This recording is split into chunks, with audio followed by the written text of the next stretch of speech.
Zaman sekarang ini kita memerlukan ilmu data science ini untuk pengembangan seputar big data itu, seputar pengembangan data dan menggalinya untuk pengetahuan. Nah, ilmu data science ini kita mendapatkan sebuah hasil pengolahan data sehingga kemudian kita bisa memanfaatkannya untuk keperluan bagi kami, ya, misalnya seperti penelitian.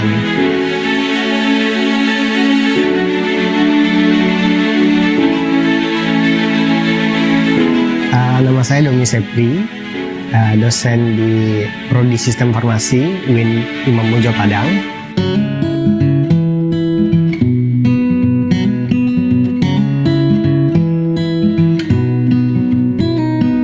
Materi ini secara umum itu kita belajar bagaimana membuat model machine learning gitu ya. Jadi diawali dengan materi pertama itu yang paling dasar itu kita belajar tentang bahasa pemrograman yang umum digunakan dalam pembuatan proyek data science, yaitu menggunakan Python. Jadi dasar-dasar Python kita pelajari terlebih dahulu. Kemudian tahapan berikutnya yaitu kita coba untuk explore tentang bagaimana membaca dataset ya, atau bagaimana mencari dataset, kemudian mengolah dataset menjadi data yang siap pakai.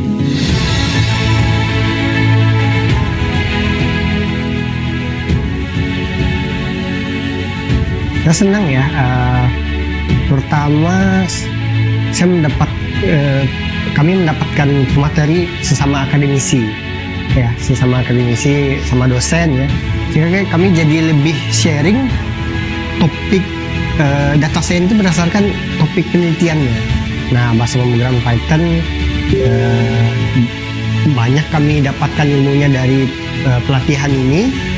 Nah, begitupun menggunakan algoritma yang ada, sehingga kemudian kita praktis berdasarkan algoritma dan studi kasus.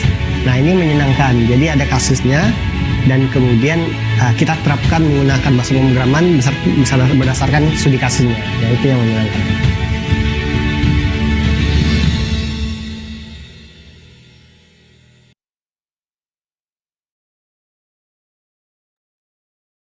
Halo, welcome Sobat Sungguh semuanya. Selamat datang, selamat bergabung di webinar Sungguh ya. Selamat siang semuanya. Wah, seru banget nih, rame banget di room Zoom. Selamat datang dan selamat bergabung yang baru join di webinar From Data to Decision, Transforming Domain Expertise into Powerful Business Solution bersama Suhu. Teman-teman semua senang banget ya kita bisa bertemu lagi di webinar Suhu. Terima kasih banyak yang sudah selalu join. Terima kasih banyak yang sudah selalu join dan meramaikan event-event Suhu tiap bulannya ya, teman-teman semua.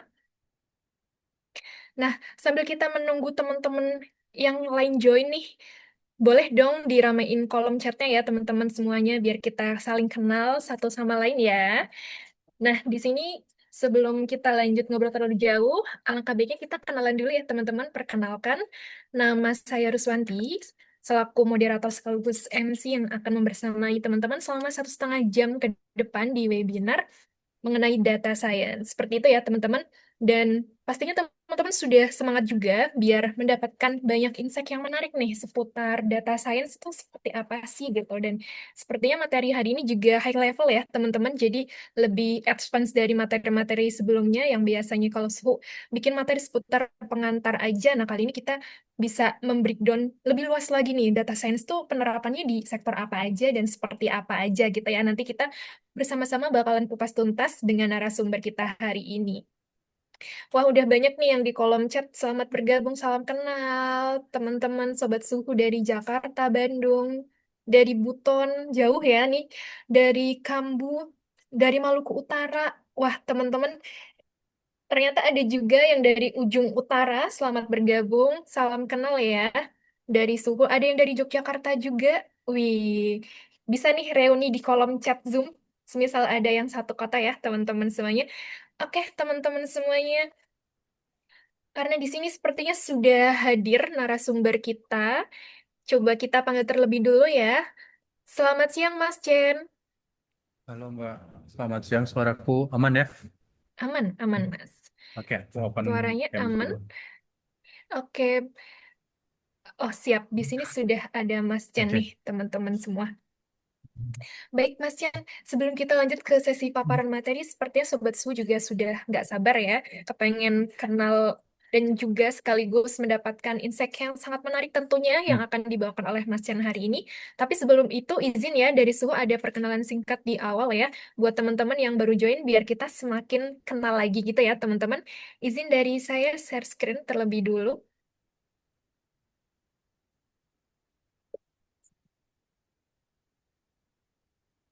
Baik, seharusnya sudah terlihat ya di layar teman-teman semuanya. Selamat datang dan selamat bergabung buat teman-teman yang mengikuti webinar From Data to Decisions, Transforming Domain Expertise into Powerful Business Solution bersama Suhu. Untuk webinar hari ini kita akan mengupas tuntas nih, sebenarnya kalau misalnya data itu tuh apa aja sih yang bisa digunakan untuk pengambilan keputusan seperti itu. Dan nanti kita akan dibersamai oleh Mas Chen dan bersama-sama membahas lebih lanjut tentunya seputar data science ya. Dan juga untuk data science ini diterapkan di sektor apa aja sih seperti itu untuk bisa menambahkan insight buat teman-teman semuanya.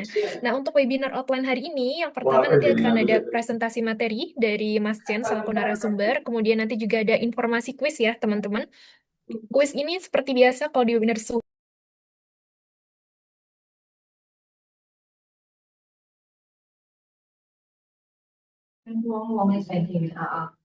Oke, mohon maaf. Untuk kuisnya nanti akan kami undi dua pemenang beruntung yang akan berkesempatan mendapatkan merchandise menarik dari Soho ya, teman-teman semuanya. Dan kemudian nanti untuk di sesi selanjutnya ada sesi tanya jawab atau Q&A session. Silakan teman-teman selama paparan materi take note dulu pertanyaannya atau bisa langsung di drop pertanyaan di kolom chat Zoom biar nanti kita diskusikan bersama dengan Mas Tian selaku narasumber ya, teman-teman. Nah, kemudian kita lanjutkan nanti di akhir informasi atau sesi akan ada informasi e-sertifikat buat teman-teman yang join atau stay tune dari awal sampai akhir. Jangan lupa mengisi form feedback sebagai syarat untuk mendapatkan e-sertifikat dan form feedback ini. Kami tunggu maksimal pengisiannya sampai pukul 12.00 malam ini saja ya teman-teman semuanya. Dan buat teman-teman yang saat ini sudah join, kalau misalnya mau open cam boleh banget ya, biar kita saling kenal satu sama lainnya. Oke. Selanjutnya, siapa sih pembicara di webinar hari ini? Spesial kita hadirkan narasumber kita yaitu Mas Marcel Shevchenko yang merupakan seorang research student at MIT dan founder Data Searchers. Dan nanti kita bakalan lebih jauh kenalan dengan Mas Chen secara langsung, kemudian kita juga bisa mengulik lebih jauh lagi tentang materi yang nanti akan dipaparkan oleh Mas Chen ya setelah sesi ini.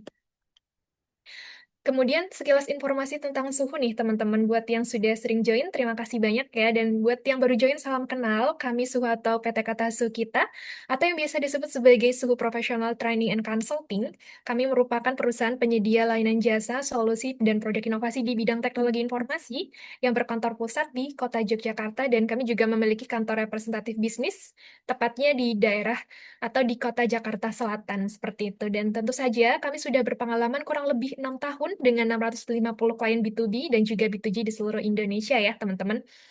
Kami terus berkomitmen untuk memberikan layanan terbaik dalam mengembangkan dan memberikan layanan dengan berfokus pada hasil dan juga tentunya kepuasan pelanggan.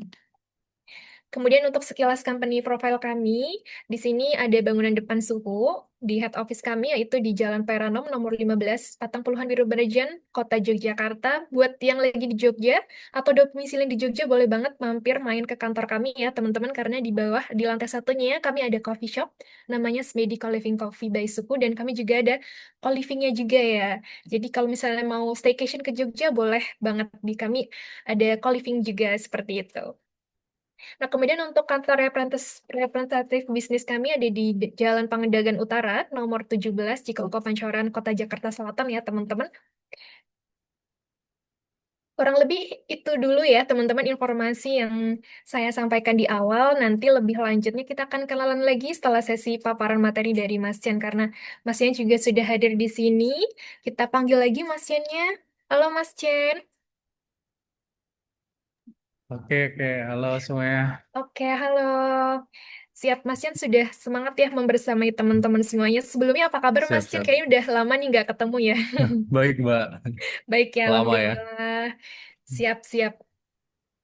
Baik, tanpa berlama-lama lagi nih Hmm. teman-teman semua dan sobat Zoom semua, karena di sini sudah hadir Mas Chen. Untuk waktunya saya langsung saja ya, saya serahkan ke Mas Chen. Silakan Mas Oke, Chen. terima kasih, Mbak. Sama-sama. Halo semua teman-teman yang sudah hadir dan kita akan ngobrol-ngobrol. Tapi nanti aku kasih materi dulu ya. Baru setelahnya feel free banget buat teman-teman ngobrol. Biasanya sih aku banyak raise untuk teman-teman ngobrol karena kalau kita dengerin terus kayaknya bosen banget gitu ya tanpa ada yang interaksi dari aku untuk teman-teman gitu.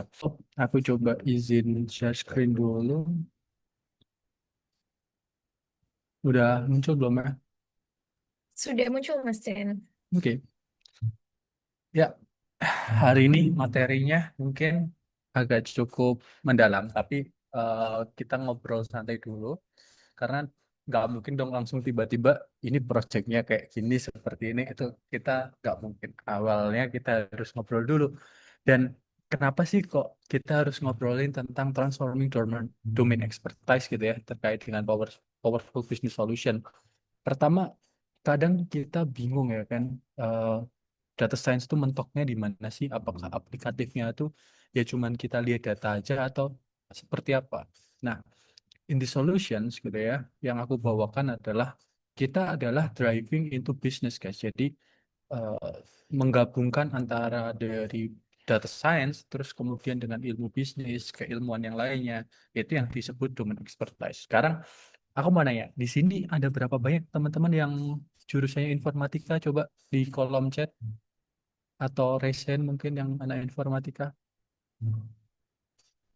Ada berapa orang? Informatika, sistem informasi, ataupun yang berkaitan dengan coding-coding. Ada berapa banyak teman-teman? Can I know? Coba ketik di sini. Atau mungkin malah justru bukan anak informatika atau nggak pernah ngoding nih. Ada satu adik. Yang lainnya gimana teman-teman? Yang jurusannya IT. Ataupun ya pernah ngoding lah ya. Kayak, oke ada lagi. M. Nuzan, Ivoji, Farik. Saya bukan informatika, tapi saya pernah dapat materi ngoding, gitu. Elektro bang, ngoding basic Arduino, saya siswa.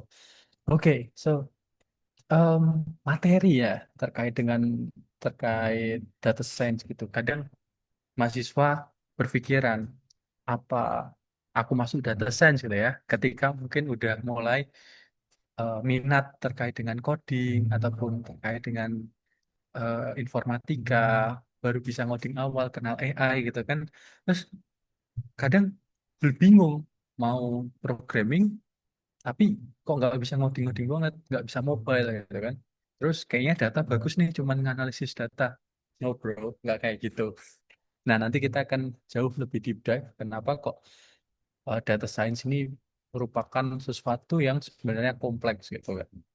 Terus biasanya ada pertanyaan, Mas, gimana kalau nanti data scientist digantikan oleh AI gitu kan?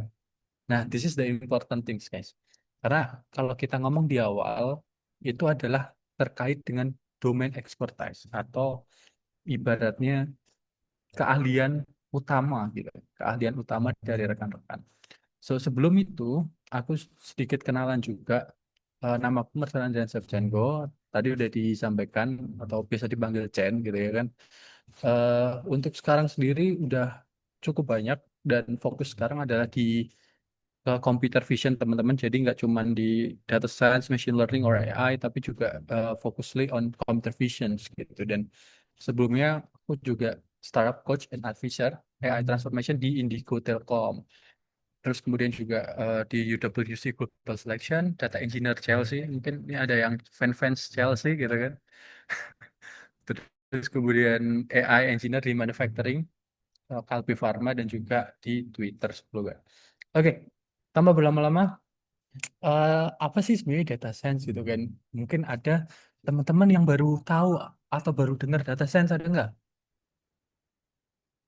Ada nggak nih teman-teman yang pernah atau baru dengar nih terkait dengan data science? Ada nggak di sini teman-teman? Bisa komen coba. Waduh, kayaknya masih pada malu-malu nih buat ngomong atau baru tahu ataupun udah tahu nih. Nah, jadi kalau kita ngomongin data science gitu kan, ini kan sering banget ya di raise, terus kemudian em, kekhawatiran terkait dengan anak informatika gitu dan sebagainya. Aku mau coba nanya ke siapa ya? Tadi yang geologi itu siapa? Nah, Roland. Roland bisa open mic nggak, Roland? Ada nggak nih? Masih ada nggak orangnya?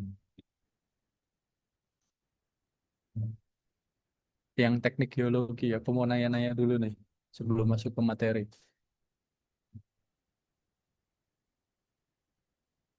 Atau siapa ya?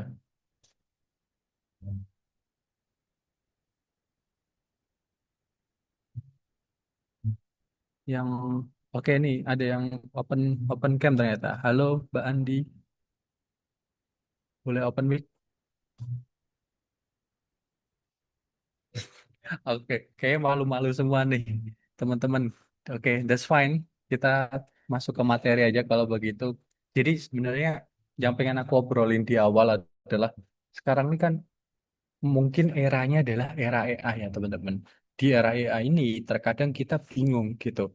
Apakah programmer ataupun kita belajar AI, belajar programming itu apakah akan tergantikan gitu pekerjaan kita oleh AI. Ini kan sering pertanyaan yang atau kekhawatiran yang sering muncul di kalangan mahasiswa, terus bahkan di kalangan profesional itu kadang bingung nanti ke depannya seperti apa. Nah, em, yang dimasalahkan adalah sebetulnya ketika kita belajar programming itu bukan tentang bagaimana kamu ya 100% menghafal code gitu kan.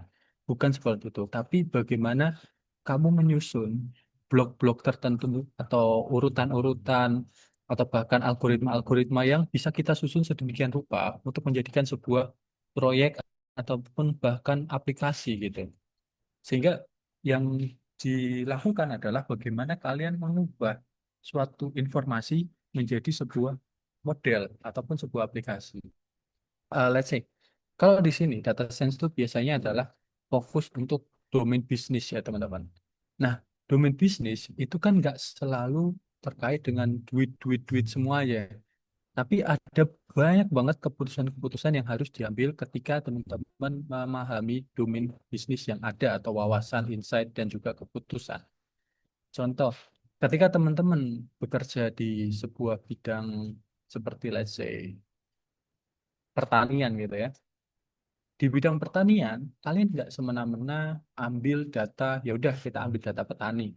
Terus kemudian berapa banyak petani yang memiliki sawah, berapa banyak petani yang eh, petani untuk apa ya padi mungkin, terus kemudian petani untuk jagung, petani-petani yang masih notabene-nya kalian pahami secara rendah aja gitu.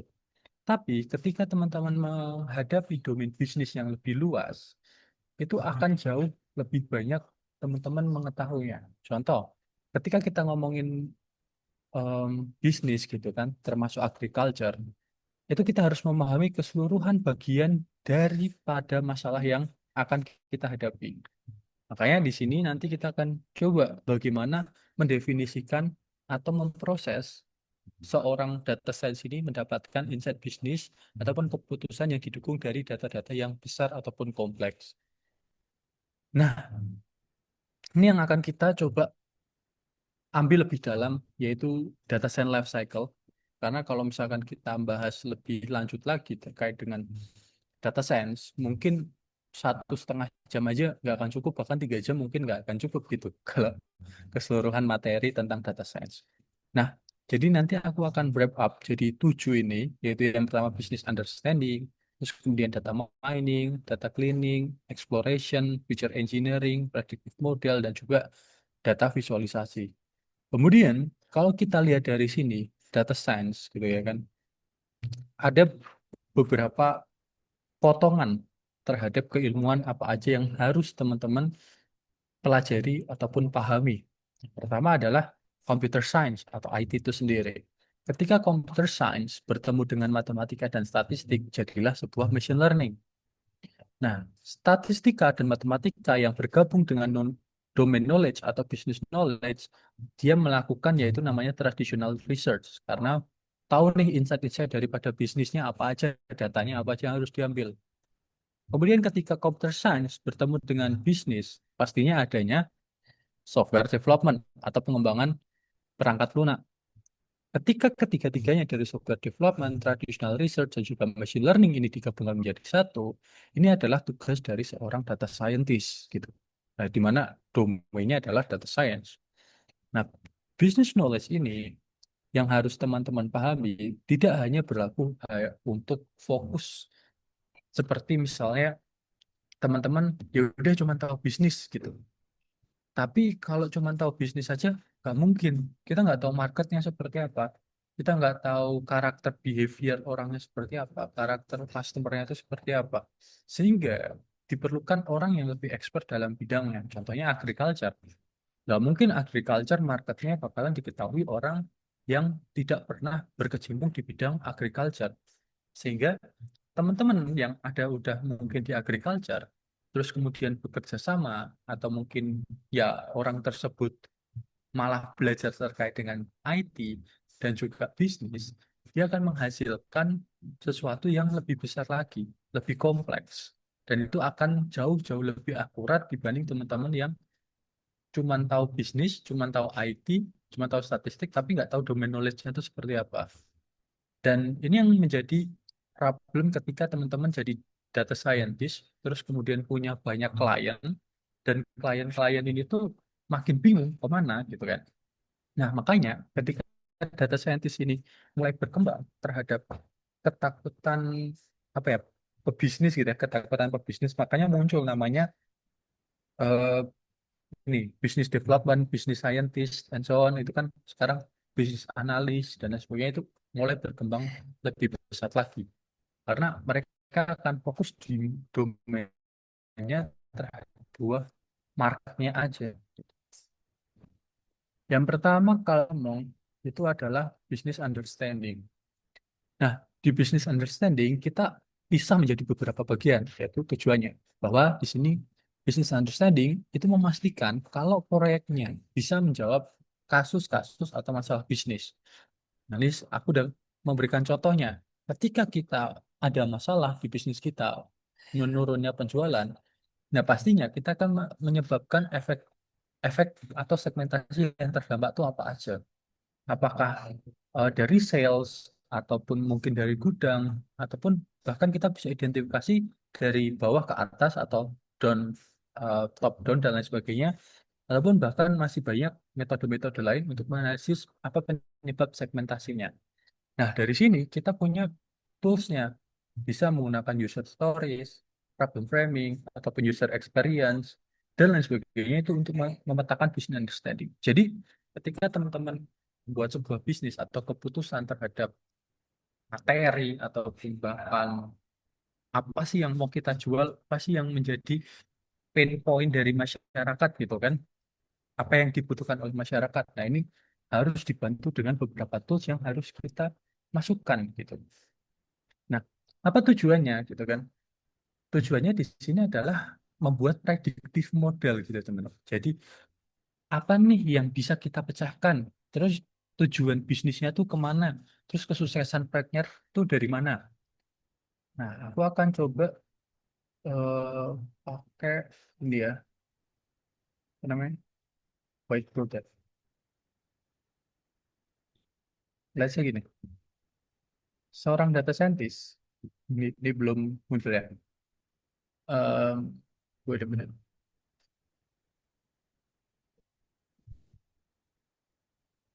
Oke, so kita ngomong terkait dengan bisnis. Ini kita ada namanya produk aku yaitu namanya Dabe atau kita sebut decentralized agriculture business environment.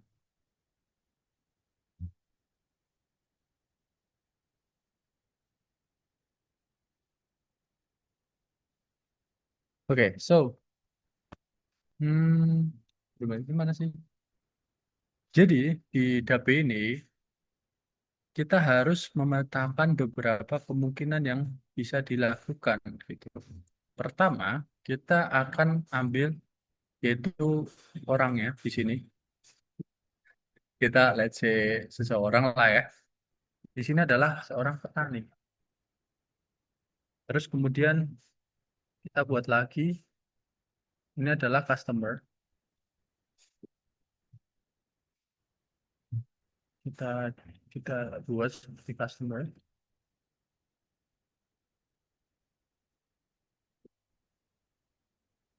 Oke. Ini nggak ada penghapusnya ya. Mbak tolong dibantu ya Mbak ya. Oke, so terus kemudian di sini ada tengkulak ataupun distributor. Kita sebut tengkulak.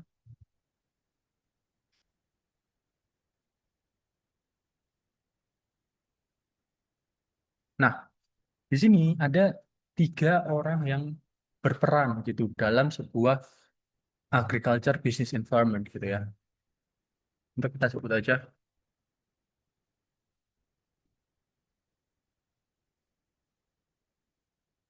Nah,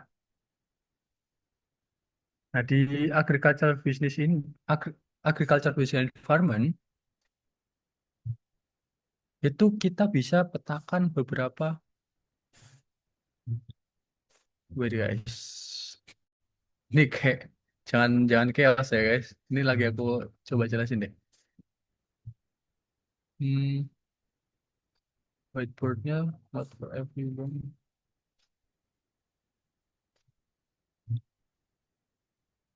Nah, udah aku matiin. Harusnya aman ya. Nah, dari sini ada beberapa yang bisa kita lakukan.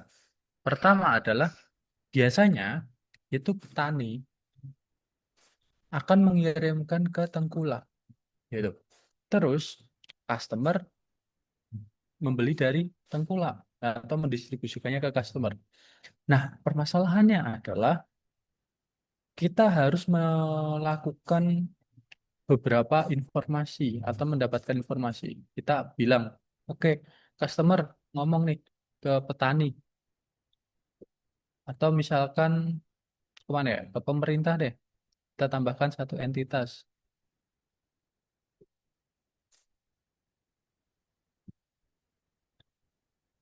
Nah, ini kita let's say pemerintah. Masyarakat itu akan komplain ke pemerintah, ya kan? Biasanya, tuh masalahnya adalah harga beras naik gitu kan. Harga kita bilang harga beras naik. Terus kemudian apalagi harga harga kebutuhan pokok naik gitu dan lain sebagainya. Sedangkan petani itu juga ngeluh ke pemerintah. Apa yang dikeluhkan sama petani gitu ya kan? Yang dikeluhkan petani adalah harga pupuk mahal. Terus kemudian harga jual rendah. Apalagi yang biasanya petani keluhkan gitu. Misal contoh kalau yang petani keluhkan hmm, kesejahteraan ya,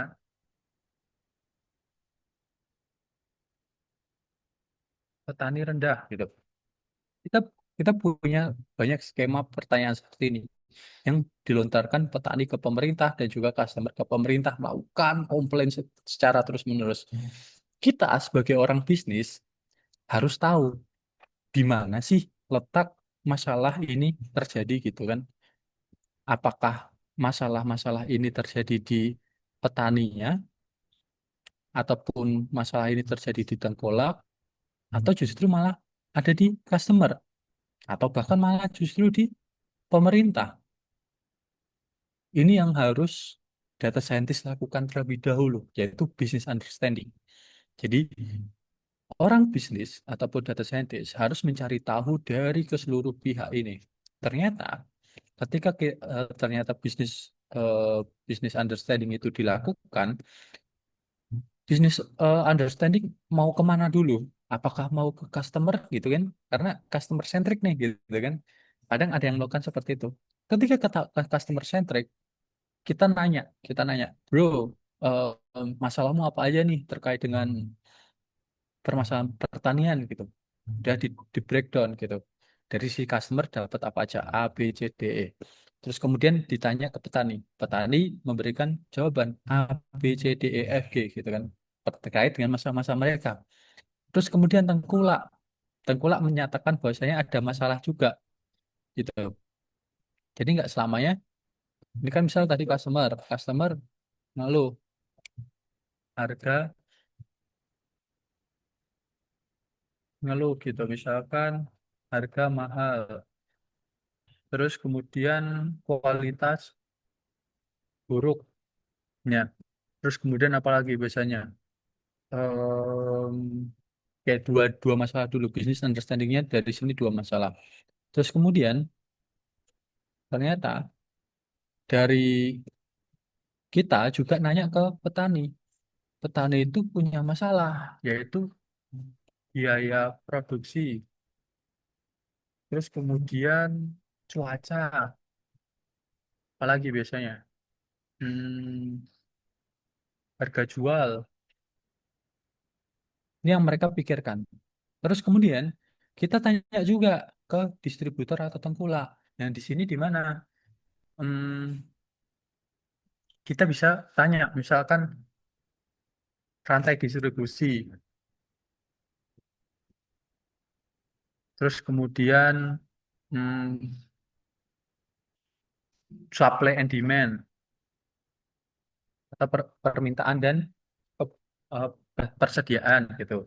Terus kemudian jarak, biaya operasional dan lain sebagainya. Itu kan banyak banget gitu. Terus kemudian tanyalah ke pemerintah. Pemerintah apa masalahnya gitu kan?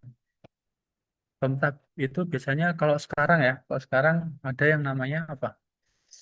Subsidi dikurangi atau efisiensi dana, terus kemudian wilayah terlalu luas dan lain sebagainya. Masih banyak lagi. Kemudian kita sebagai business understanding harus bisa mengkaitkan sebetulnya titiknya itu ada di mana, titik permasalahan yang bisa kita solving. Apakah kita mau solving problemnya itu dari sisi petani, kita akan atau mungkin dari sisi distributor atau tengkulak, atau justru bahkan kita memberikan solusi ke customer, atau kita juga bisa memberikan solusi ke pemerintah. Jadi dipilih antara salah satu dari 1, 2, 3, 4 gitu ya kan, atau justru malah menjadi keseluruhan atau one stop solution. Itu yang harus dipikirkan oleh permasalahan apa dulu yang harus dicari tahu ya, ibaratnya dicari tahu tuh ini dulu dari sini. Oke, jadi hmm, orang-orang yang mau tahu bisnisnya gitu, itu harus mulai dari masalah yang paling mendasar dulu teman-teman.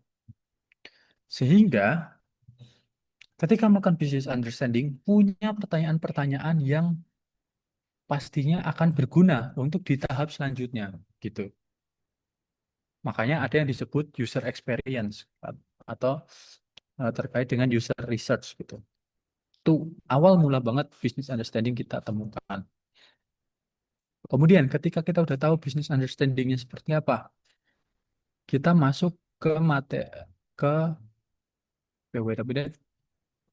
Ini di next dulu. Agak lemot ya teman-teman. Suaraku masuk gak ya? Oke. Nah ini seperti tadi. Tahapannya adalah kita bisa melakukan identifikasi tujuan, terus kemudian masalah analitiknya, metrik keberhasilannya itu seperti apa, dan juga constraint-nya atau waktu, data, regulasi, dan sebagainya itu kita harus kenali dulu sebelum kita melakukan analisis bisnis. Jadi selama misal contoh ketika kita identifikasi gimana sih peningkatan retensi pelanggan gitu. Terus gimana caranya mengurangi biaya produksi dan juga mengoptimalkan distribusi. Nah, itu sama seperti teman-teman tadi mempermasalahkan sebelumnya gitu. Kalian harus definisin dulu tujuannya. Kemudian masalahnya kalian udah tahu gitu ya kan. Terus kemudian adalah yang selanjutnya terkait dengan metriknya. Beda-beda metriknya atau bagaimana sih tingkat keberhasilannya ketika teman-teman nanti lakukan project gitu. Oke, next yang kedua adalah data mining. Nah, setelah teman-teman udah ketahui gitu ya kan, ketahui terkait dengan masalahnya, seperti eh, apa yang mau ditanyakan, terus kemudian hmm, problem-problem tertentu. Nah, akhirnya teman-teman punya poin-poinnya nih, apa aja yang harus dicari tahu gitu kan. Otomatis kalau kita ingin mencari tahu sesuatu itu berdasarkan yaitu sebuah data. Jadi datanya ini harus jelas. Nah, cara carinya di gimana? Ada yang namanya tools-tools seperti SQL, Python, dan lain sebagainya untuk mengambil data atau bahkan Selenium dan masih banyak lagi gitu. Atau mungkin teman-teman bisa cari data yang udah tersedia. Nah, kalau tantangannya adalah pastinya data ini nggak mungkin di situ-situ aja. Pasti teman-teman harus cari lebih lanjut di berbagai platform, terus kemudian datanya bisa nggak terstruktur, atau bahkan datanya itu belum ada. Apalagi kalau di company sendiri gitu ya kan. Datanya kalau misalkan company-nya nggak pernah digitalisasi, ya nggak pernah akan ada data digitalnya. Gitu. Jadi bahkan orang pun bingung gitu. Mau ngasih solusinya itu seperti apa. Wait a minute.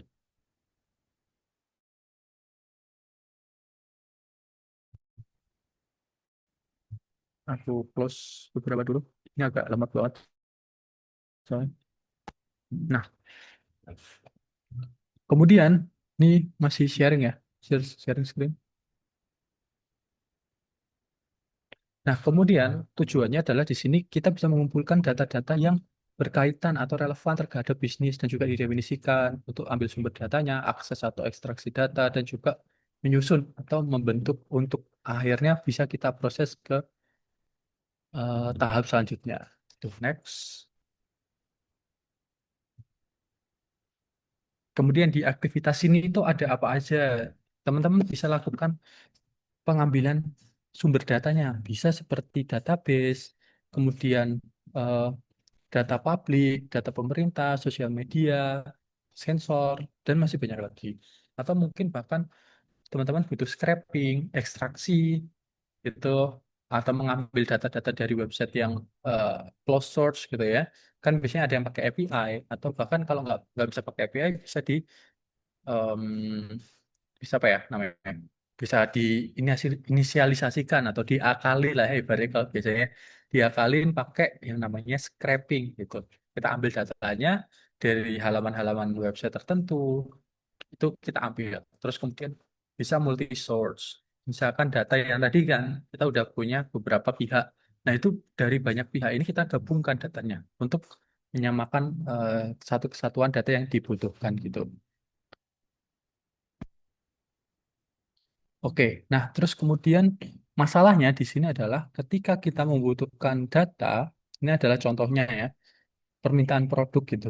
Nah, yang dibutuhkan di sini adalah transaksi penjualan, kemudian iklim atau cuaca gitu ya, biar tahu nih orang-orang mau ambil produknya itu ketika misal bulan-bulan tertentu atau misalkan seasonal tertentu. Misalkan kita jualan payung gitu kan. Kita mau jualan payung nggak mungkin dong jualan di musim-musim yang tidak dibutuhkan gitu.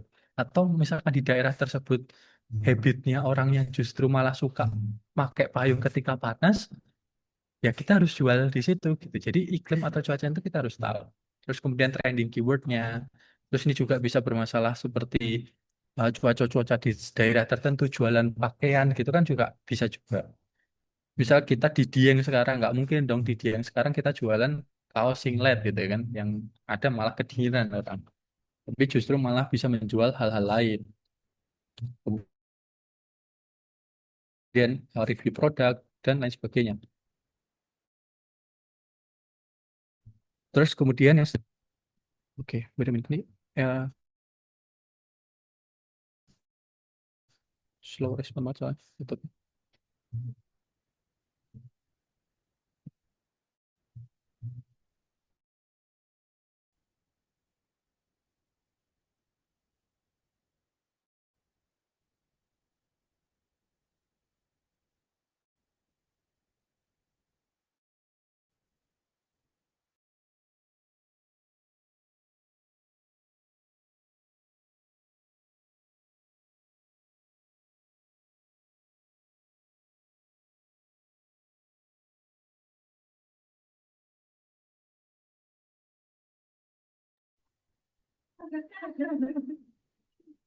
Oke, Sobat Suhu, kita tunggu sebentar ya. Sepertinya Mas Chan sedang ada kendala teknis seperti itu. Buat Sobat Suhu semuanya yang hadir sambil kita menunggu Mas Chan buat comeback menemani kita, silakan ya teman-teman semuanya untuk yang ingin mendapatkan sertifikat hari ini, silakan mengisi form presensi melalui pengisian form feedback yang sudah kami share di kolom chat Zoom ya teman-teman semuanya. Oke, dari tadi sepertinya Mas Chin juga sudah banyak membahas ya seputar data science dari pengantar basic seperti itu untuk data science-nya, kemudian juga data science itu bisa diterapkan di sektor apa saja gitu kan ya. Tadi banyak insight juga yang sudah dipaparkan sama Mas Chen. Silakan yang punya pertanyaan, silakan langsung di drop di kolom chat Zoom ya, biar nanti kita bahas dan juga kita diskusikan bersama ya begitu ya teman-teman semuanya.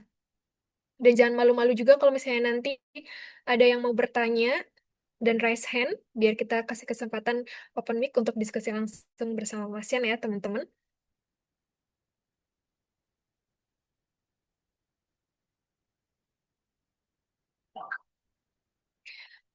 Oke, teman-teman semua, sambil menunggu Mas Chan-nya join nih ya, karena ternyata ada kendala teknis dan masih butuh waktu untuk bisa join kembali.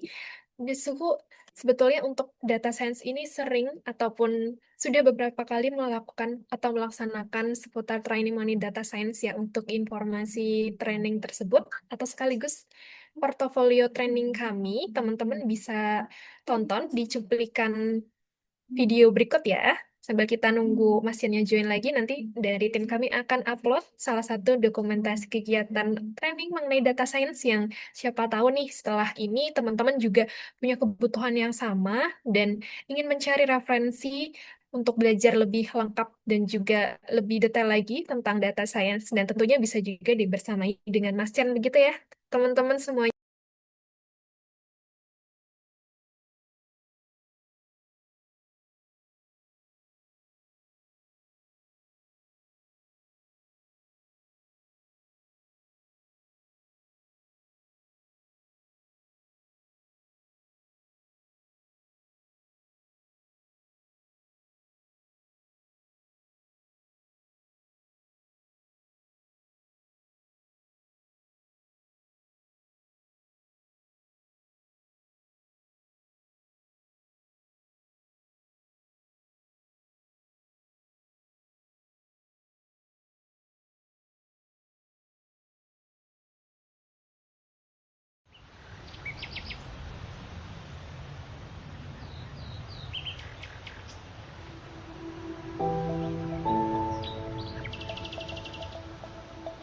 Perkenalkan, nama saya Romi Endrawan dari PT Rio Andalam Pulp and Paper, di mana base kita ada di Provinsi Riau, Kabupaten Palawan.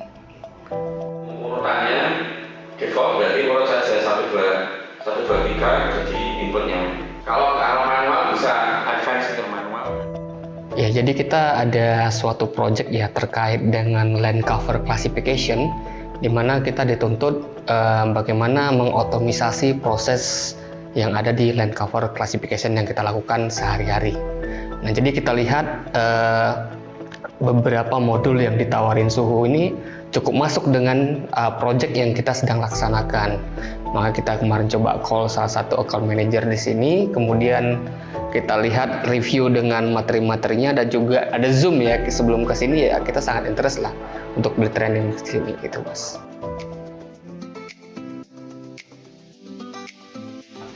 Ya, jadi di beberapa hari ini kita bedah dari machine learning, kemudian deep learning, di mana salah satu mungkin yang kita putuskan di hari kedua, kita putuskan menggunakan SCP ya. SCP itu adalah dari salah satu machine learning yang tersedia di QGIS, di mana semua fitur itu sudah ada, sudah lengkap, tinggal kita gunakan by prosesnya dan juga bisa diotomisasi. Dan itu sangat worth it ketika kita implementasikan nantinya di perusahaan. Iya, pertama kali datang sampai ke Suhu ya, saya kaget ini kopi atau apa ya tempatnya kan, dan ternyata memang konsep yang dihadirkan Suhu ini memang termasuk bagus. Kalau saya bilang terkoneksi semuanya. Mulai dari di situ trainernya juga bagus, kemudian ruang trainingnya juga bagus, kemudian ada juga menu-menu makanan minuman yang disediakan juga cukup worth it lah kita bilang ya. Dan pengalamannya ya sangat luar biasa di Suhu nih, nyamannya dapet, kemudian materi yang kita inginkan juga dapet, dan juga kemudian bisa tanya jawab juga lebih enak dan nyaman banget di sini.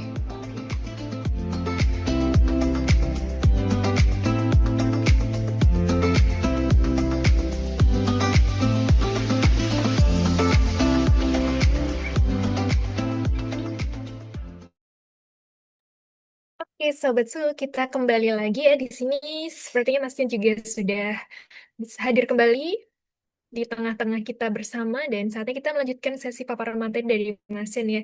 Nah, ini dari saya mau bacakan satu chat nih dari Kak Andika. Oh, Kak Andika mau cari corporate training ya, boleh nanti silakan hubungi admin Suhu ataupun admin yang mengontak untuk memberikan informasi seputar training Suhu ya. Oke, baik, langsung saja kita langsung ke sesi materi bersama Mas Jen. Mohon maaf ya Sobat Suhu semuanya, dan saat ini juga Mas Jen sudah kembali membersamai kita bersama. Halo Mas Jen, sudah aman ya Mas Oke, ya? aman-aman. Oke, Terima kasih silakan Mas teman-teman Jen. udah menunggu ya, karena tadi ternyata aku masih training data, jadi laptopnya tiba-tiba gak kuat gitu. But that's fine. Kita lanjutkan lagi. Tadi kita sampai ke materi terakhir tuh produksi ya, prediksi, sorry.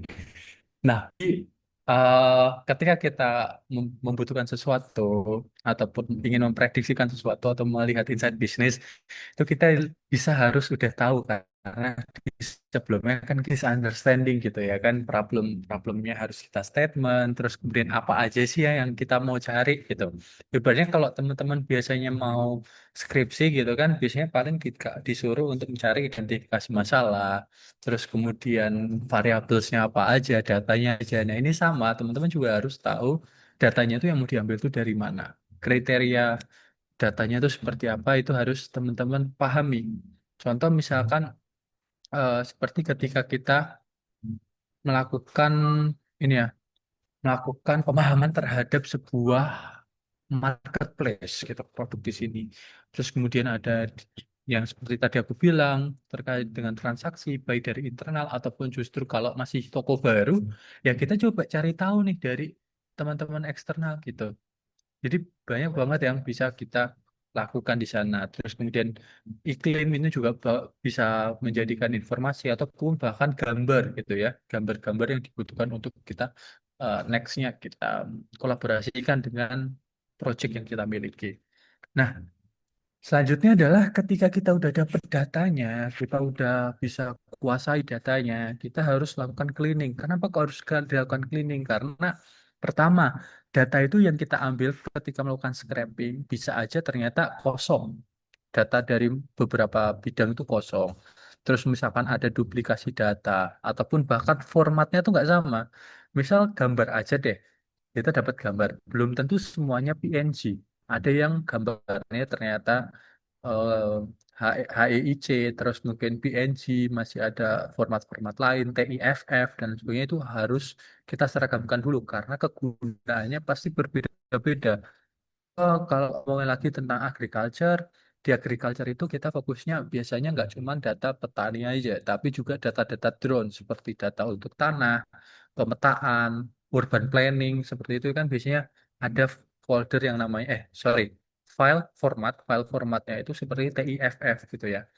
Nah, TIFF ini biasanya digunakan untuk gambar-gambar yang memiliki resolusi tertentu ataupun gambar-gambar yang memiliki eh, apa namanya spektrum-spektrum tertentu seperti infrared, terus kemudian channel-channel warna dan sebagainya itu biasanya ada. Nah, terus kemudian toolsnya bisa pakai Pandas, OpenRefine, DataLab, dan masih banyak lagi sebetulnya tools-tools untuk data cleaning ini ya.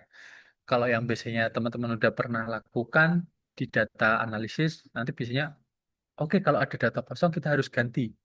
Kita harus hapus atau bahkan justru kita ganti karena akan mempengaruhi kriteria dari model-model itu. Jadi tujuannya pastinya adalah membersihkan error-error. Misalnya ibarat gini, biasanya teman-teman kalau kita ngomongin tentang gaji gitu ya kan, data gaji orang gitu. Data gaji orang itu kan ada yang misalnya 12 juta gitu ya kan. Atau misalkan gini aja deh, teks aja deh. Misalkan ada 12 juta. Terus kemudian ada orang yang gajinya 8 juta. Terus ada orang yang gajinya 10 juta. 10 juta. Terus kita ada lagi di toko lain, ternyata itu gajinya hmm, ada yang 20 juta. Terus ada yang gajinya cuma 2 juta. Ada yang gajinya 7,5 juta. Nah, ketika kita rata-rata, hasil yang ada di kiri ini itu adalah sekitar berapa? 8 tambah 12, 20, 30, 30 bagi 3, 10 juta. Rata-ratanya adalah 10 juta.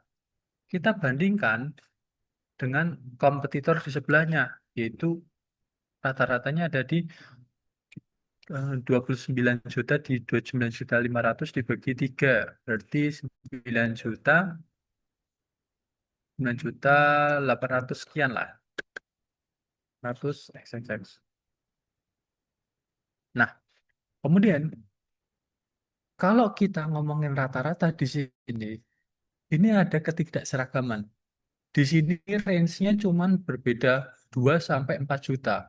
Sedangkan di kanan datanya ini adalah lebih dari 5 juta bahkan 13 juta, 12,5 juta gitu kan perbedaannya jauh banget.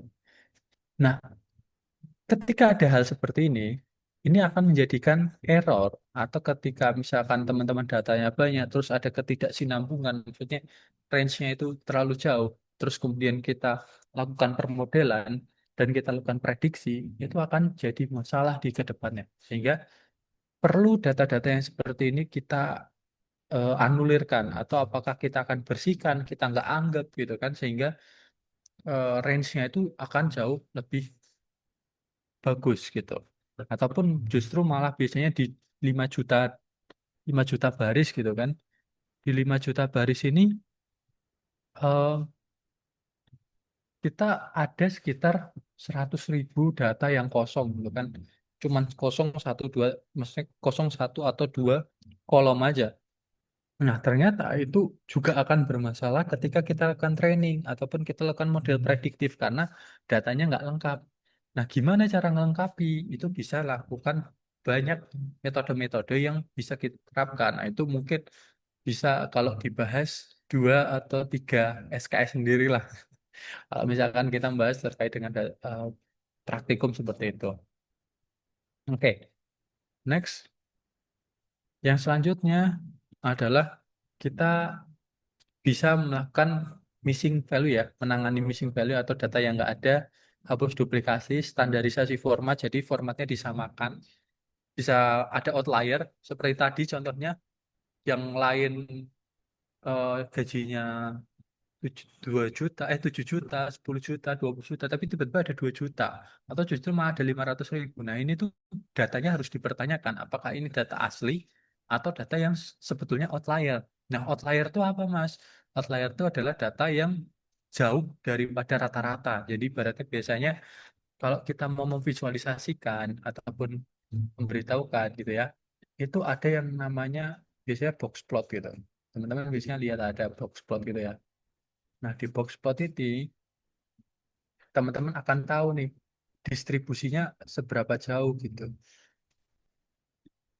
Nah, contoh seperti ini. Ini bisa disebut distribusi normal gitu ya. Dari mungkin Q1,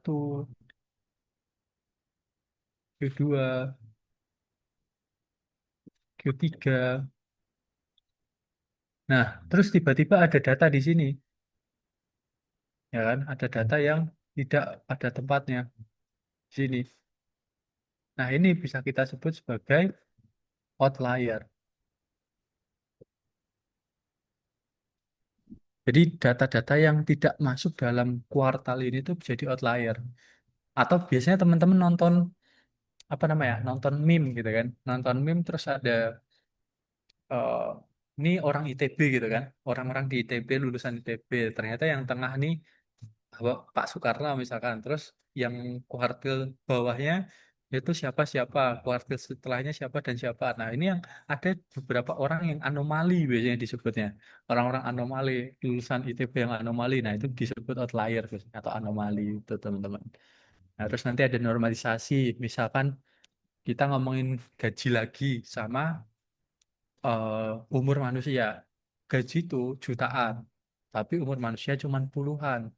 Nah, bagaimana kita melakukan processing agar sama gitu ya kan, nggak terlalu jauh. Bisa disebut menggunakan normalisasi atau encoding gitu, sehingga range-nya cuma 0 sampai 1 aja biar gampang. Tuh.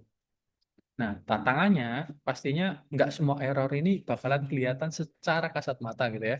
Nggak bisa belak-belakan kelihatan. Nah, bisa aja butuh konteks yang lebih dalam lagi atau terkait dengan domain knowledge yang dimiliki. Misalnya terkait dengan masalah eh, gambar ataupun hal-hal lainnya, ya harus sesuai dengan sepemahaman keilmuan tersebut gitu. Ada nama penyakit yang kita nggak tahu gitu ya kan, tapi kita asal-asalan aja, wah ini kayaknya kayak karena namanya hampir mirip, ya udahlah samain aja sama ini, nggak bisa gitu. Datanya harus konteksnya tuh jelas gitu, sesuai dengan keilmuan yang dimiliki. Nah, terus kemudian yang dilakukan selanjutnya adalah eksplorasi. Eksplorasi ini betul-betul kalian lakukan mendalam. Jadi ketika tadi udah dapat data, teman-teman lakukan yaitu cleaningnya, baru kita lakukan eksplorasi dulu. Apakah eksplorasinya menggunakan visual, statistik deskriptif, bahkan hingga distribusi data.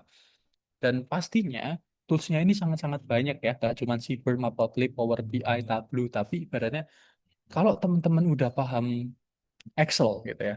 Ini nggak usah ngomong gengsi-gengsian gitu.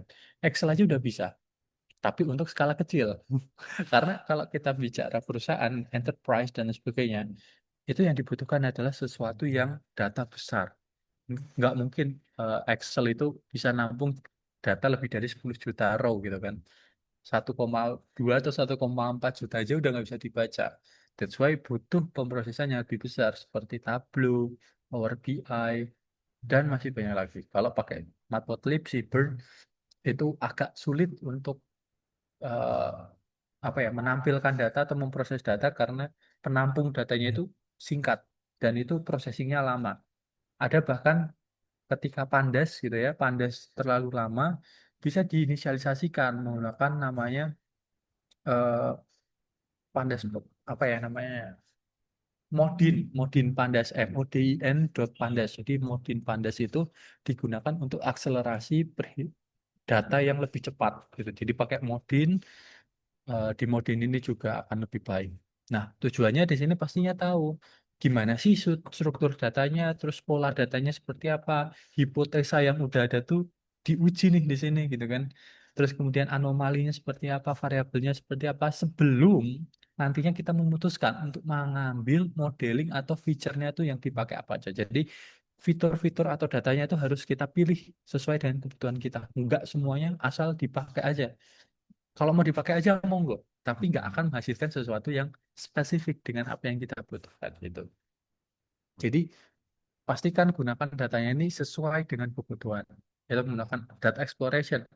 Dan ketika kita melakukan aktivitas ini, hal-hal yang wajib gitu ya kita lakukan adalah menggunakan statistik deskriptif, visualisasi, pola data, outlier atau anomali hingga nantinya teman-teman nggak cuman modeling aja, tapi juga harus paham betul-betul terkait datanya. Untuk apa? Untuk diceritakan.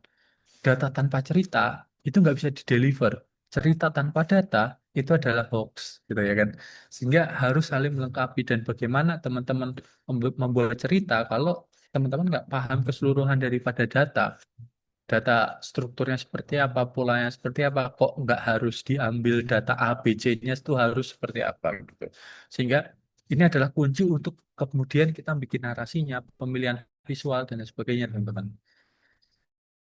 Nah, kemudian yang selanjutnya ada feature engineering yang dipastinya di situ adalah teman-teman melakukan transformasi data dari data mentahnya ada fiturnya yang mau dipakai gitu ya kan.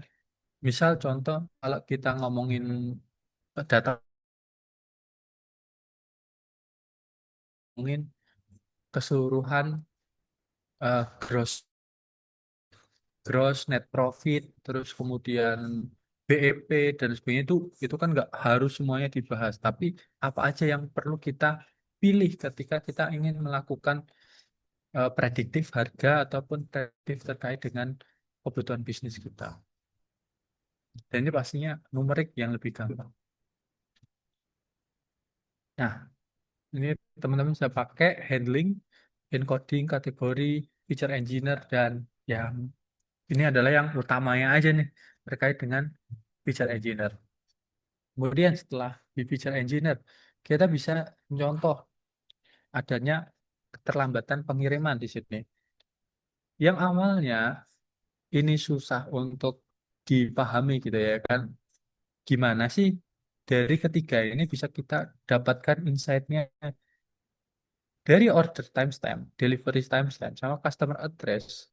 Kita bisa dapatkan delivery duration-nya dari timestamp delivery-nya sama ordernya. Jadi ketika udah dikirimkan sama ordernya, itu tahu kita jarak waktunya tuh berapa lama. Nah ini bisa jadi data baru. Terus kemudian weekend delivery-nya apakah ada atau enggak. Nah, customer distance bisa menggunakan customer address-nya dibanding dengan warehouse ataupun tempat kita beli. Misalkan kan kalau kita mau beli apa namanya sebuah makanan gitu ataupun jarak dari titik kita warehouse-nya ke em, orang-orang yang berpotensi membeli itu seberapa banyak. Nah, itu bisa menggunakan customer distance. Dan masih banyak lagi teman-teman pastinya yang bisa kita pakai gitu. Nah, terus kemudian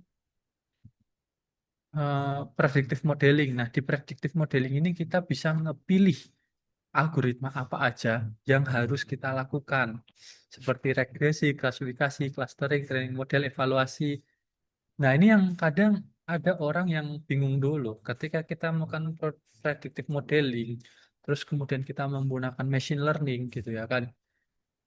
Ada yang menganggap boosting algorithm atau stacking boost, XGBoost dan lain sebagainya itu sebagai sebuah metode yang langsung diselesaikan.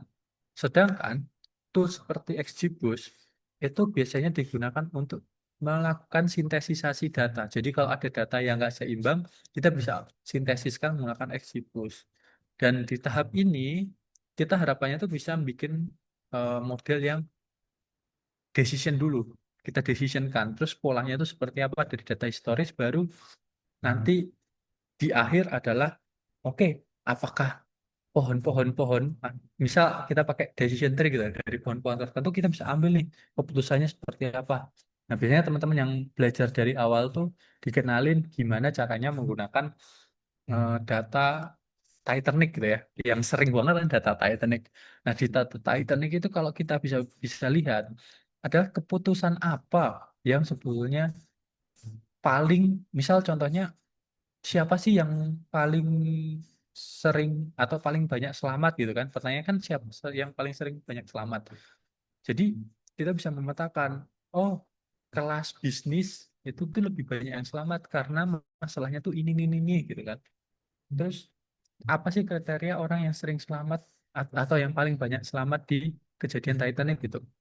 Nah, itu setelah kita lihat pohonnya, mulai dari siblingsnya siapa, terus berapa orang yang ada di kabinnya, kelas apa, terus kemudian aksesnya dan sebagainya itu kan ada banget. Jadi kita harus bisa tahu memetakannya seperti apa dan berapa banyak sih daun yang kita butuhkan atau turunan daripada root sebuah decision tree tadi.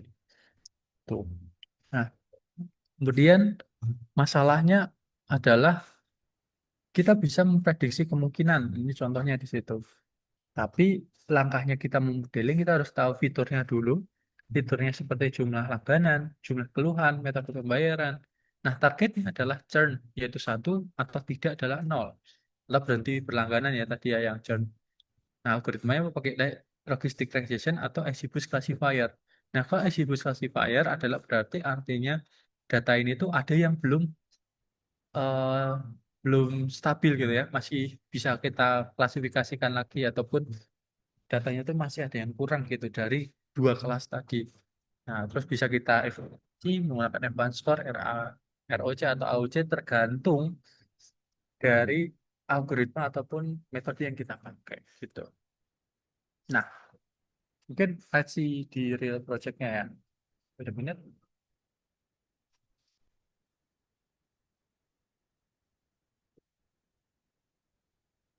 contoh, ini salah satunya aja ya, yang bisa kita cari tahu. Karena aku tadi udah ngomongin tentang agriculture. Jadi kita coba buka yang terkait dengan agriculture.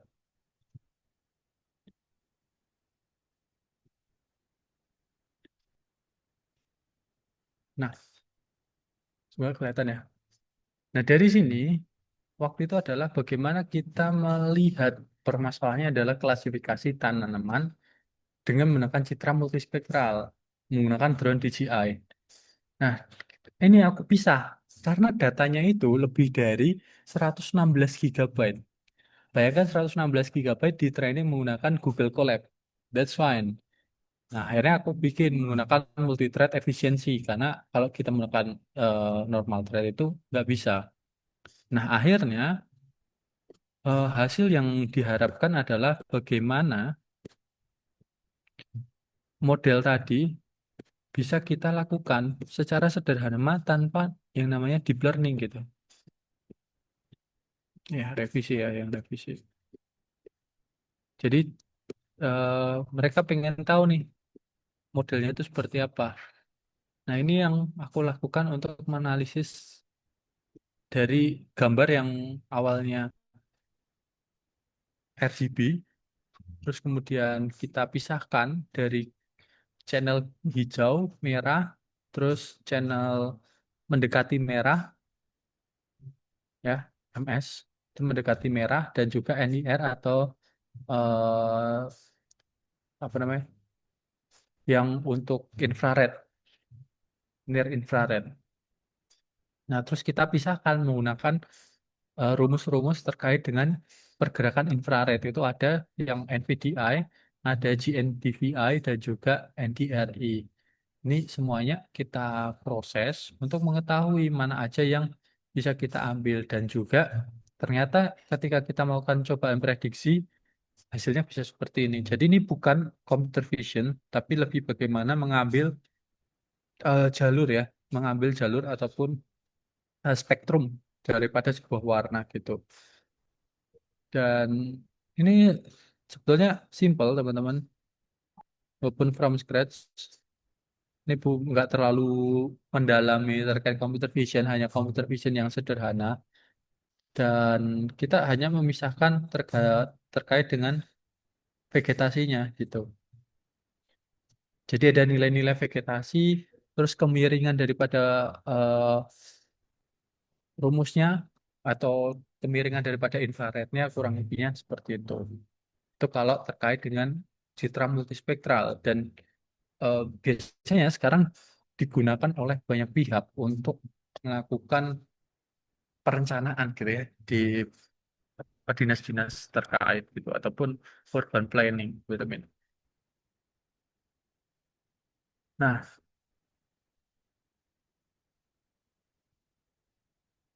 mungkin kita coba ini ya masuk ke salah satu sub materinya. Kan tadi udah ngomongin terkait dengan data storytelling. Ini sebenarnya nggak aku masukin di PPT sih. Karena kalau ngomongin ini biasanya agak banyak teman-teman. Hmm,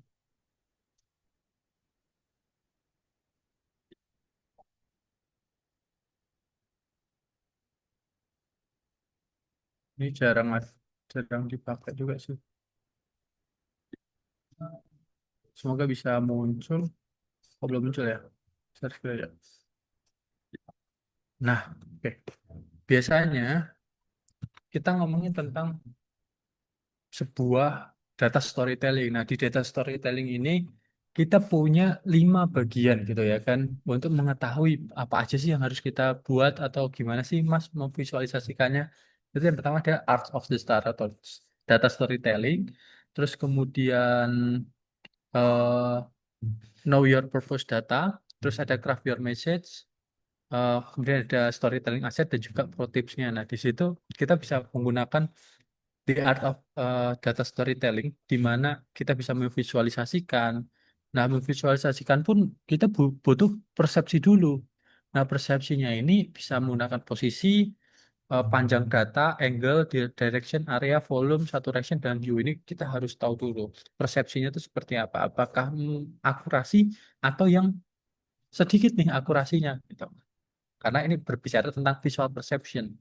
Nah, visual perception itu diambil dari beberapa, yaitu seperti grouping, measurement, ordering, ataupun steps gitu ya. Titik-titik tertentu itu yang lebih spesifik.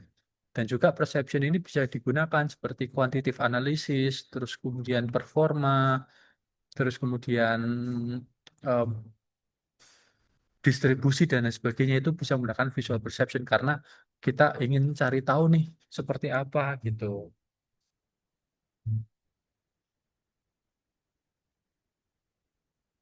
Nah, kemudian eh ketika kita udah tahu nih mau pakai apa terkait dengan visualnya, visualnya udah kita pilih, kita harus tahu seperti balik yang di awal, purpose sama datanya itu yang apa yang mau diceritakan. Nah, purpose itu berdasarkan numerikal dan juga dimensional. Numerikal itu seperti data-data ya kita ngukur angka, tinggi badan dan lain sebagainya. Tapi kalau dimensi adalah seberapa panjang dari mana sampai mana itu dimensi. Kalau numerikal ya udah data yang satu aja, satu satu satu gitu. Tapi dimensi ini ada range-nya seperti itu. Kemudian ada measures. Gimana kita measurements daripada numerical data dan juga yang terkalkulasi atau agregasi. Terus formatnya seperti apa. Nah, ini perlu diperhatikan. Dan ketika kita memilih dimensi datanya, dimensional data.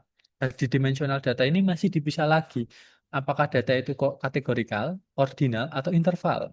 Gitu. Jadi teman-teman bisa lihat ketika interval adalah dari mana ke mana gitu ya. Misalnya ada kurang dari 20.000 itu berapa, terus ketika dari 20.000 sampai 40.000 itu salarinya berapa orang, 40 sampai 80.000 itu salarinya ada berapa banyak orang, dan lebih dari 80.000 salarinya itu berapa orang gitu. Terus ordinal berarti ada dimensi yang di mana itu ada value-value tertentu, ada value 1, value 2, value 3. Kalau kategorikal ini dipisah, jadi antara pembanding. Itu dimensi yang seperti aku bilang, ada awal hingga akhir, atau jumlahnya gitu. Jadi eh, bisa kita bandingkan.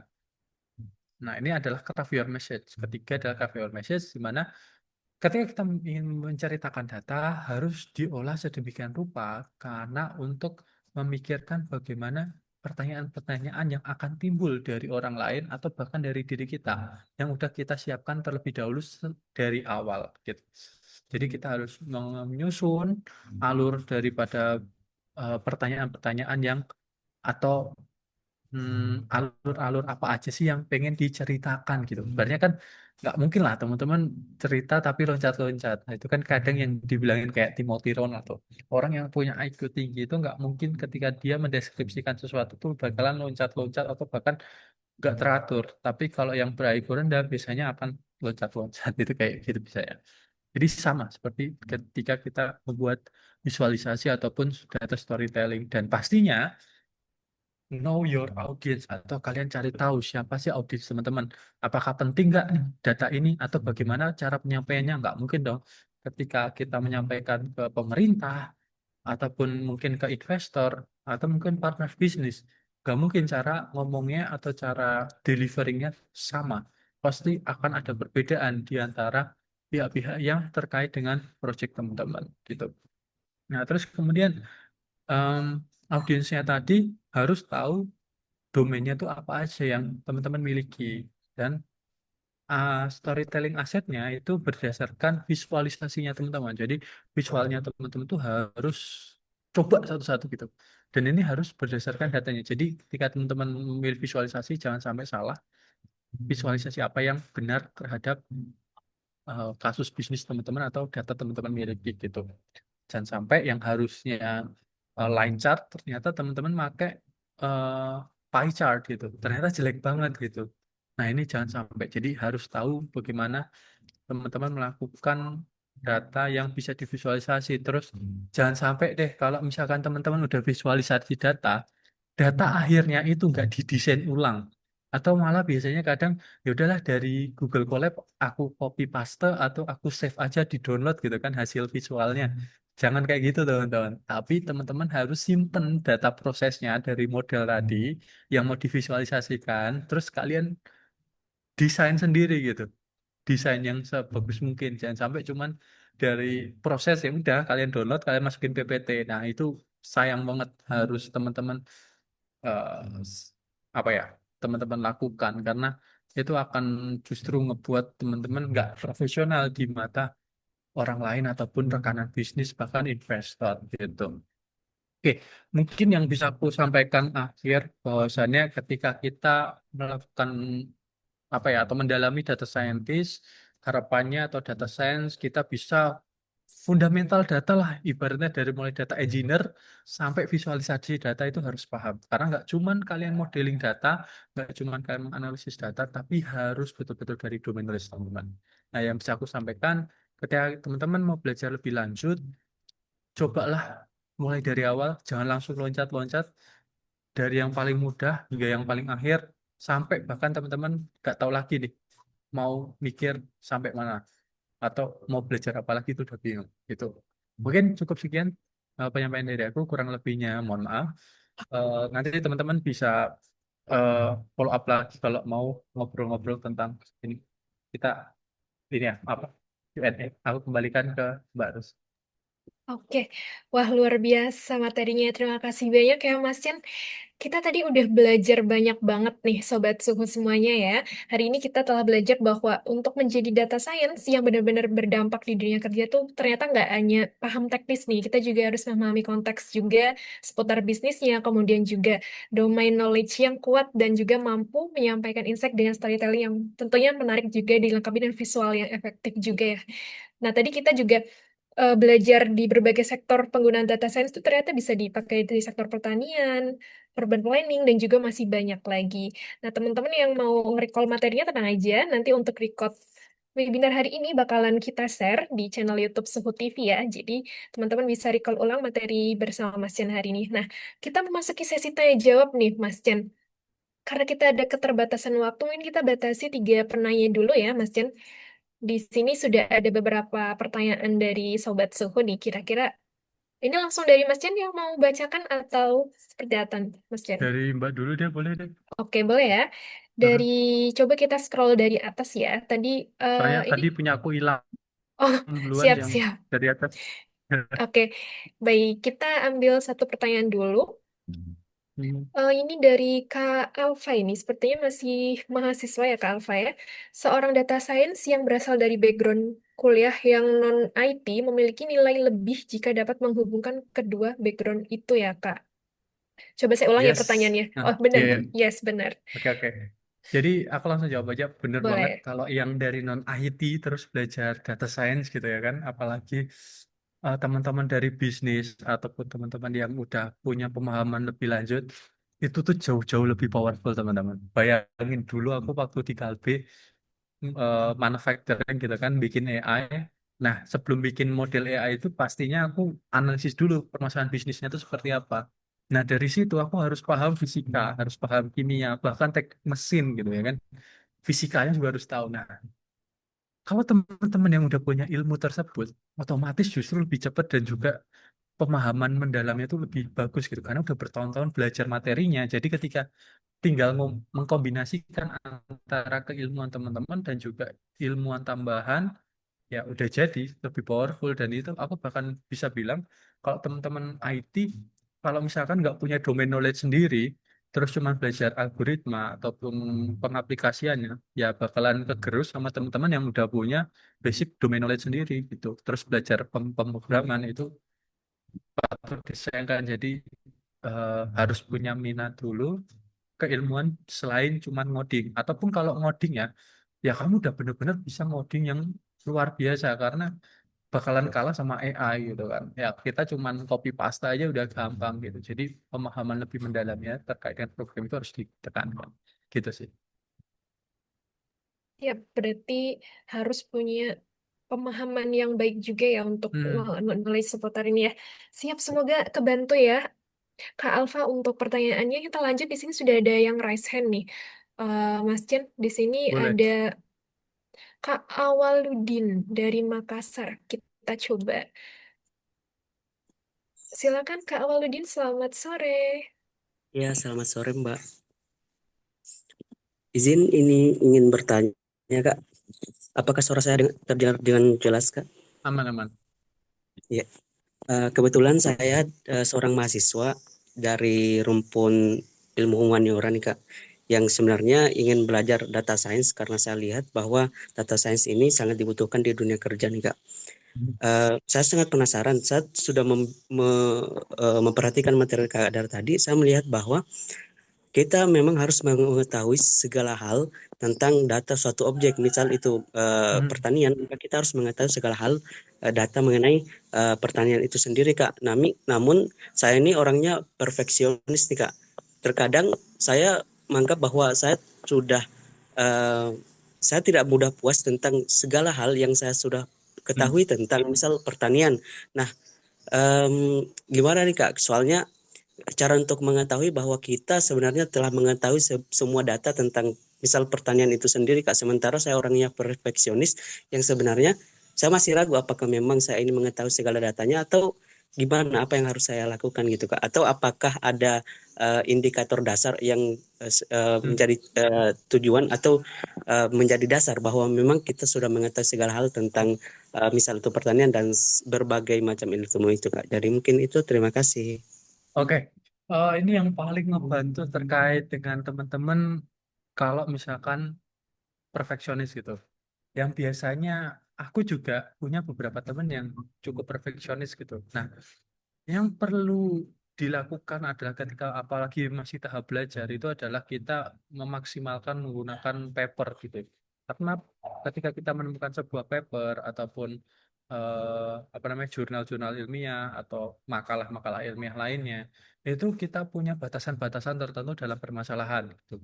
Jadi kita nggak akan keluar.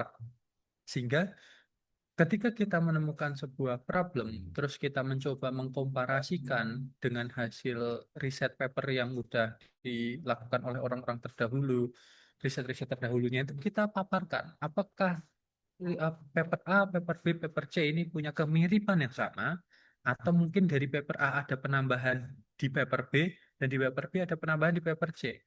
Nah, ini kita kombinasikan untuk mengetahui batasan tadi, data apa aja yang harus teman-teman miliki ataupun pahami. Jadi, mau nggak mau harus berdasarkan paper, karena itu berdasarkan penelitian. Kecuali kamu ngomongnya adalah penelitian lanjutan, atau mungkin setara PhD yang butuh pembaruan. Tapi selama ini, kalau kita belajar atau apa lagi untuk kasus industri gitu ya, itu udah ada patokannya gitu. Atau bahkan mungkin buku-buku tertentu itu bisa jadi patokan ketika teman-teman merasa terlalu perfeksionis gitu. Jadi cuman itu yang bisa aku sarankan kalau misalkan nggak punya mentor gitu ya.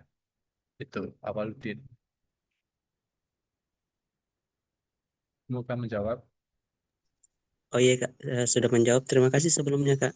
Dan ini Oke. mohon maaf karena tidak bisa on cam karena tempat dan mungkin device saya Ya. tidak memungkinkan untuk itu Kak. Ya, Mhm. Aman-aman. terima kasih. Oke, semoga terjawab ya Kak Waludin. Oke, nggak apa-apa. Semoga next time bisa join dan bisa on cam ya di forum event Suhu.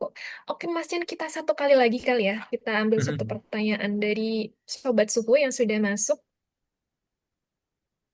Ini sebenarnya lebih teknis nih, dari Kak Iswan Mhm. Arik. Izin bertanya, metode apa yang paling sesuai untuk mengintegrasikan wawasan domain ke dalam model analitik nih? Integrasikan wawasan domain ke Wawasan domain ke dalam model analitik. wait a minute. Jadi model untuk ke domain analitik. Jadi mungkin hmm, dari mana dulu ya? Ini banyak banget soalnya kalau misalkan teknikal terkait dengan metode gitu ya. Terus kemudian wawasan domain. Nah, ini kita harus mikirin terkait dengan datanya itu seperti apa. Terus problemnya yang mau diambil seperti apa. Kalau ngomongin langsung mengintegrasikan model analitiknya seperti apa ya kita harus pilih. Nah, contohnya kalau misalkan kita mau pilih, biasanya di data science itu tuh ada kolaboratif modeling. Jadi kolaboratif modeling itu gimana dari seorang ahli gitu ya kan, orang ahli domainnya dengan orang data scientist-nya.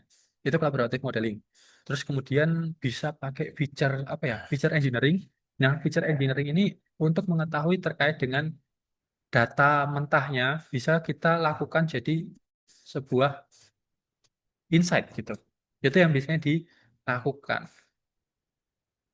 Terus apa lagi ya? Kalau misalkan model analitik ya harus tahu dulu sih ya. Jadi kalau mau jawab harusnya lebih pertanyaan lebih spesifik guys, terkait dengan metode apa, misal untuk pertanian kah atau misalkan nih, kok enggak gini deh, aku contoh salah satu.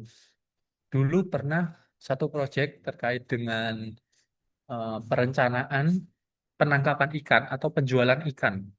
Nah, itu di Bali. Jadi, aku harus memetakan hasil-hasil penangkapan ikan di seluruh wilayah Bali. Ada Gianyar, Denpasar, terus apa lagi ya?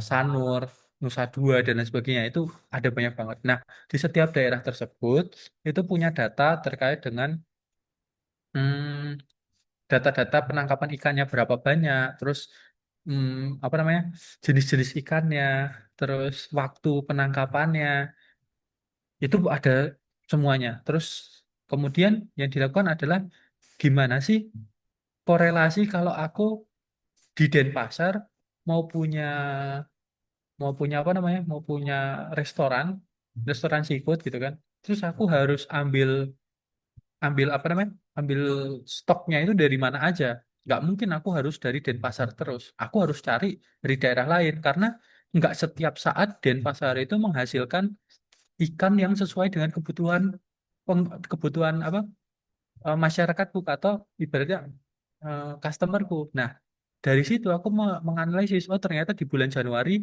ikan cakalang itu banyak di Sanur. Ternyata di bulan Februari ikan cakalang itu banyak di Gianyar. Atau mungkin ada di negara Jemberana gitu kan.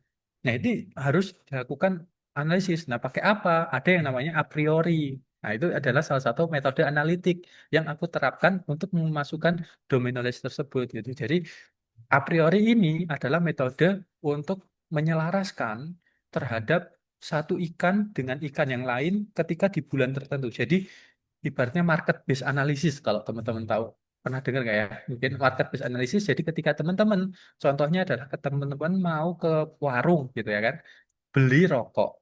Kemungkinan untuk membeli kopi berapa persen? Kemungkinan untuk membeli apa namanya korek itu berapa persen? Kemungkinan untuk membeli jajanan itu berapa persen? Nah, itu menjadi uh, problem ataupun metode analitik yang ketika nanti jadi decision, teman-teman itu naruh rak-rak ataupun barang-barang itu di sebelah ataupun di dekat barang yang sering orang beli gitu. Makanya ketika kita lihat ada rokok, mesti sebelahnya kalau enggak kopi, ya sebelahnya lagi ada korek. Ataupun malah di depan rokok itu biasanya ada jajanan cemilan karena sesuai dengan habit masyarakatnya. Gitu contohnya. Mungkin itu, karena kalau misalkan metode yang bisa aku jelasin, salah satunya itu. Banyak banget metodenya. Oke, terima kasih Hmm. banyak Mas Chin penjelasannya dikasih studi case langsung nih Kak Isma. Semoga membantu ya. Buat sobat suhu semuanya, sayang sekali nih karena kita ada keterbatasan waktu dan sudah menginjak pukul 12.00 WIB, saatnya suhu pamit undur diri nih.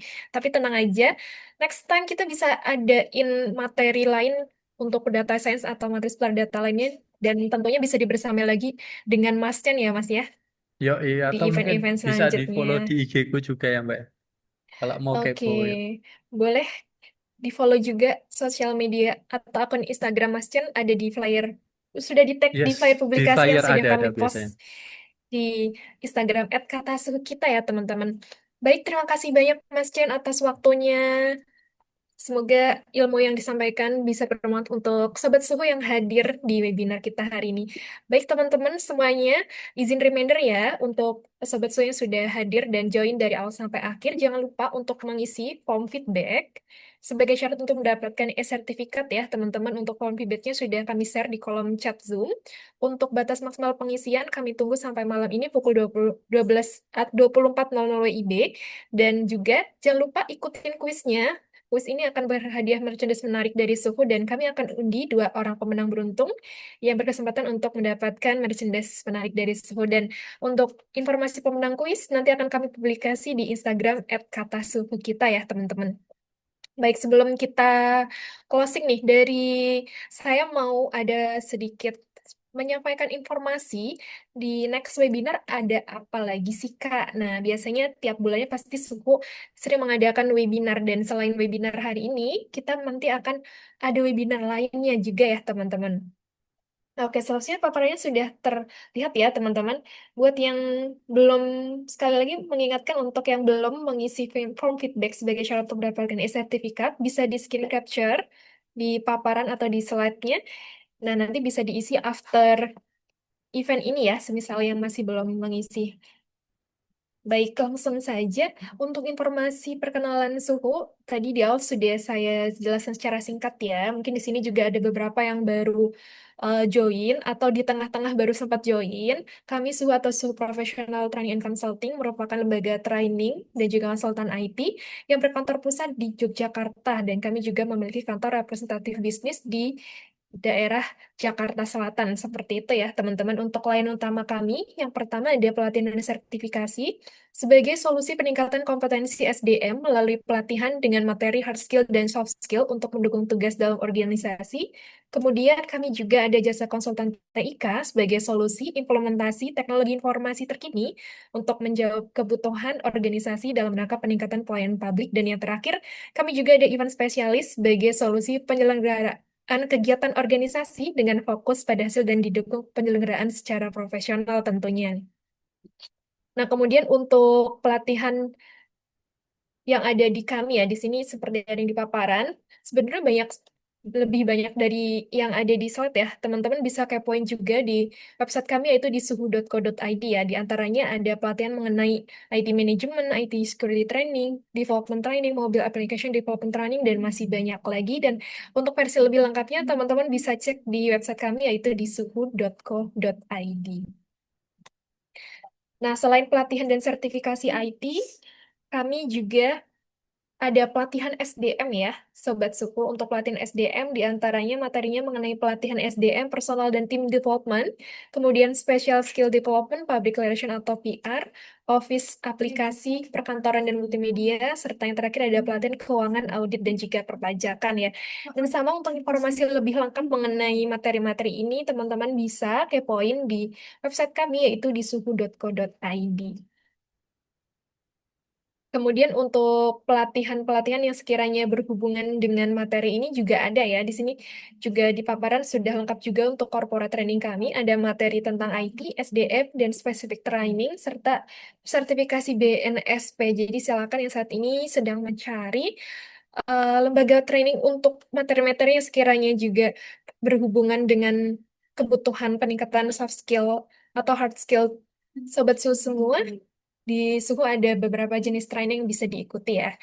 Nah, kemudian untuk materi ataupun informasi training seputar materi yang berhubungan dengan event hari ini, diantaranya ada pelatihan Introduction to Data Science dan juga pelatihan Data Science with Python ya. Nah, di sini untuk gambaran informasi dari judul-judul tersebut yang tersedia di website kami yaitu di suhu.co.id. Untuk informasi lebih lengkapnya, silakan teman-teman langsung kunjungin sosial media kami atau eh, website kami ya di suhu.co.id untuk melihat lebih detail mengenai silabus materi dari pelatihan Introduction to Data Science. Dan juga di sini selain Data Science untuk introduction-nya kita juga ada pelatihan mengenai Data Science with Python. Nah, Sobat Suhu bisa kepoin di website kami yaitu suhu.co.id untuk versi lengkapnya. Nah, selanjutnya ada event apa sih? Nah, ini pasti yang ditunggu-tunggu untuk Sobat Suhu semuanya ya. Kita ada next webinar, tentu saja ini free ya. Teman-teman bisa langsung ikuti webinar kami untuk webinar mengenai The Future of Smart IT Infrastructure, Next Gen Network, Security and Automation yang akan berlangsung di minggu ini juga, tepatnya hari Kamis tanggal 24 Juli 2025, pukul 13.30 sampai 15.00 IB, sama ya dengan hari ini untuk waktunya, dan kegiatan ini akan disiarkan secara online via Zoom. Buat Sobat Suhu yang sudah hadir di event hari ini, kalau misalnya mau join di event selanjutnya, silahkan ya. Untuk platform pendaftarannya masih sama, dan untuk informasi ini juga sudah kami publikasi di sosial media kami, yaitu Instagram @katasuhukita. Dan nanti akan dibersamai oleh Mas Gary selaku IT Instructor dan juga IT Infra Project Planner. Nah, untuk selanjutnya informasi mengenai sosial media Suhu ya teman-teman. Di sini ada website suhu.co.id. Di website ini sudah sangat lengkap. Nanti akan ada informasi lebih detail mengenai silabus pelatihan dan juga materi. Dan juga tentunya event-event yang biasanya terpublikasi. Kami bisa dikepoin lebih lanjut di suhu.co.id. Kemudian untuk selanjutnya sosial media kami lainnya ada Instagram @katasuhukita. Jangan lupa di follow ya. Biasanya kami sering update seputar event-event gratis yang Sobat Suhu bisa ikuti tiap bulannya. Dan selanjutnya ada platform YouTube Suhu TV. Biasanya di YouTube Suhu TV kami sering update seputar informasi teknologi terkini dalam bentuk video edukasi. Jadi silahkan di-subscribe juga channel YouTube-nya. Dan untuk record dari semua kegiatan event Suhu biasanya juga kami publikasi. Di sini ada playlist tersendiri yaitu webinar Suhu yang Sobat Suhu bisa merecall ulang semisal sempat tertinggal eventnya nanti bisa ditonton ulang. Dan juga untuk webinar hari ini tentu saja recordnya juga akan kami publish di channel YouTube Suhu TV. Dan yang tadi kayaknya banyak komen nih, materinya akan di-share nggak sih? Tentu saja akan di-share ya buat yang sudah mengisi e-sertifikat. Nanti ditunggu maksimal 3 hari dari pelaksanaan event untuk mendapatkan e-sertifikat dan juga materi terkait materi hari ini ya Sobat Suhu semua. Baik, kurang lebih itu saja untuk tambahan informasi mengenai perkenalan Suhu. Sekali lagi, kami ucapkan terima kasih banyak untuk Sobat Suhu yang selalu stay tune di event-event kami dari awal sampai akhir. Selamat menjalankan aktivitas, sampai bertemu kembali di lain kesempatan, dan terus semangat belajar bersama Suhu. Selamat sore semuanya, terima kasih banyak.